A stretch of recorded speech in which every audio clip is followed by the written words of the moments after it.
আসসালামু আলাইকুম। যারা এসএসসিতে ভালো জিপিএ পাওনি তাদের জন্য এই ভিডিওটা। তোমরা অনেকেই হতাশ বা ডিপ্রেসড হয়ে গেছো যে এসএসসিতে up to the mark GPA আসলো না, ভালো জিপিএ আসলো না। এখন আসলে আমার করণীয় কি? এখন আমি কি করতে পারি বা কোন দিকে আমার আসলে আগানো উচিত? প্রথম কথা, এসএসসিতে যাদের ভালো জিপিএ আসেনি তাদের জিপিএটা কত সেটা আসলে দেখতে হবে তোমার, এবং জিপিএটা আসলে কোথায় কোথায় কাজে লাগে। এক নম্বর কথা, জিপিএটা আমার কলেজ ভর্তিতে কাজে লাগে। যাদের জিপিএ ভালো তারা দেখা যায় একটা ভালো কলেজ আসলে পেয়ে যায়। বাংলাদেশে ভালো কলেজ বলতে আসলে কলেজ খুব কম আছে।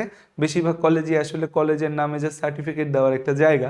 সো ভালো সরকারি কলেজ বা বেসরকারি কলেজ হচ্ছে যে পাওয়া যায়, এটা একটা জিনিস। আর রেজাল্ট ভালো না আসলে তখন একটা ভালো মানের কলেজে আমাদের ভর্তি হওয়াটা কঠিন হয়ে যায়। দুই নম্বর বিষয় যেটা, সেটা হচ্ছে যে আমাদের একটা অ্যাডমিশন নিয়ে চিন্তা থাকে যে ভাইয়া আমি মেডিকেলের জন্য ভবিষ্যৎ চিন্তা করেছিলাম, বা বুয়েটের জন্য ভবিষ্যৎ চিন্তা করেছিলাম, বা আমি ঢাকা ভার্সিটিতে পড়ার জন্য ভবিষ্যৎ চিন্তা করেছিলাম। এখন আমার এসএসসি জিপিএটা কতটুকু ইম্প্যাক্ট ফেলবে, আমাকে কি এক্সাম দেওয়া উচিত কি না ভবিষ্যতের কথা চিন্তা করে। প্রথম কথা হচ্ছে যে তোমার এসএসসি রেজাল্ট কেন খারাপ হইলো, যদি এমন হয় যে তোমার পড়াশোনা করছো তারপরও খারাপ হয়েছে, তাইলে সেটা কোনো সমস্যা নেই। আর যদি তুমি সারা বছর ফাঁকিবাজি করছো, তাইলে জিনিসটা চিন্তা করে দেখো যে তুমি কি আসলে হচ্ছে আবার এক্সাম দিবা কিনা। যে তুমি কিছুই পড়ো নাই, যা পাইছো এটা কোনো মতে পাইছো, তখন তুমি আসলে এক্সাম দেওয়ার কথাটা চিন্তা করতে পারো। বাট মোটামুটি তুমি পড়াশোনা করছো, তোমার রেজাল্টটা তাও আপ টু তোমার আসে নাই, দেন দ্য নেক্সট সিনারিও হচ্ছে যে তোমাকে কি করতে হবে, যে অ্যাডমিশন নিয়ে একটু জানতে হবে।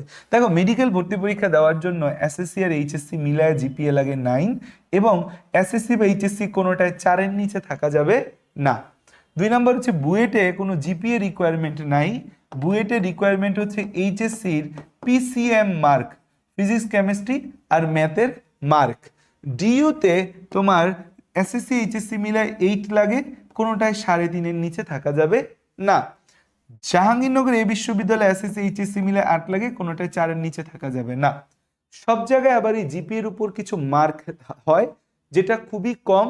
শুধুমাত্র মেডিকেলে যেটা করে, এসএসসির জিপিএ ইন্টু 15, এসএসসির জিপিএ ইন্টু 8, এসএসসির জিপিএ কে 8 দিয়ে গুণ দেয়, এইচএসসি জিপিএ কে 8 দিয়ে গুণ দেয়, HSC GPA into 8, sorry HSC GPA into 12। So মেডিকেলে এসএসসি জিপিএ থেকে তোমার মার্ক আসা উচিত 5 পাইলে 40, আর এইচএসসিতে মার্ক আসার কথা হচ্ছে 60। এখন তুমি ধরো এসএসসিতে পাইলা 4.5, তাহলে এটাকে 8 দিয়ে যদি গুণ দেই তাহলে হচ্ছে 32 আর 4 36 তোমার জিপিএ চলে আসে। তাহলে হচ্ছে তোমার জিপিএ 36। মেডিকেল ভর্তি পরীক্ষা দিতে গেলে জিপিএ মার্ক 5-এর বেশি কাটা গেলে আসলে মেডিকেল ভর্তি পরীক্ষা দেওয়া উচিত না, তখন চান্স পাওয়া যায় না। এখন যদি এমন হয় যে তোমার জিপিএ রেজাল্ট খুব খারাপ চলে আসছে, 4.5-এর নিচে চলে আসছে, দেন শিফট, যে হচ্ছে যে তুমি তোমার ড্রিমটাকে কিছুটা শিফট করো, মেডিকেল না করে তুমি ভার্সিটি প্রিপারেশন নাও। That's not a very big deal, এটা অনেক বড় কোনো ডিল না, ঠিক আছে? সো আমরা এই কাজটা চাইলেই করতে পারি। এখনো একদম জান প্রাণ দিয়ে দিব আমার স্বপ্নের জন্য, এটা সবসময় আসলে হওয়া উচিতও না। কারণ তুমি এখন যদি আবার এক্সাম রিঅ্যাপিয়ার করতে চাও, আজকে অলরেডি আগস্ট মাস, সেপ্টেম্বর, অক্টোবর, নভেম্বর, ডিসেম্বর, জানুয়ারিতে হচ্ছে যে পরীক্ষা। তো তোমার হাতে তো বেশি সময়ও নেই। এই অল্প সময়ে তোমাকে পড়াশোনায় কিন্তু ফোকাস দিয়ে এইচএসসি মানে এসএসসি সবগুলা সাবজেক্টে ভালো রেজাল্ট করে আবার একটা ভালো জিপিএ নিয়ে আসা, it's a very big thing, ঠিক আছে? সো এখন তোমার জিপিএ যদি 4-এর উপর থাকে, তোমার জিপিএ যদি 4-এর উপর থাকে, আমার মনে হয় যে তোমার এত চিন্তা করার আর দরকার নেই। তুমি যে কোনো জায়গায় একটা কলেজে ভর্তি হয়ে তুমি কিন্তু হচ্ছে পড়াশোনা শুরু করে দিতে পারো। আর বর্তমান যুগটা অনলাইনের যুগ, এটা আসলে বাংলাদেশের হাজারো লাখো বাচ্চার জন্য সম্ভাবনার একটা দুয়ার খুলে দিছে। এই সম্ভাবনার দুয়ারটা হচ্ছে তুমি বাংলাদেশের যে কোনো প্রান্তে বসে টপ এডুকেটরদের তুমি কিন্তু ক্লাস করতে পারো।